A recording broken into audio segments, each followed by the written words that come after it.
আগের দিনে মানে যখন আমরা খুবই ছোট তখন ছিল পুজো মানেই সাত সকালে ওঠো, সাজি নিয়ে দিদির সঙ্গে ফুল কুড়াতে যাও, যে বেশি ফুল আনবে তাকে 3টে নাড়ু খাও।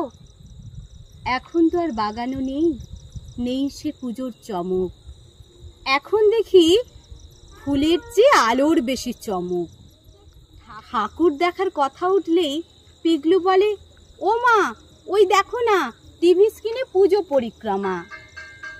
আগের দিনে পুজো মানেই তুবড়ি ছুঁচো বাজি, কালীপটকার শব্দ হলেই দাদু বলতো, পাজি মাইরা মাথা ভাইঙা ফেলুম, দুষ্টু পোলা পান, যা তো দেখি সুইটা গিয়া গড়গড়া টান।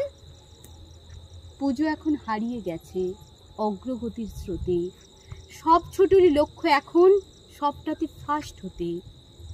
আর শুনি না 100 ঢাকির মিলিত তাল বাদ্য, সেকাল একাল কোনটা ভালো, কঠিন উপপাদ্য।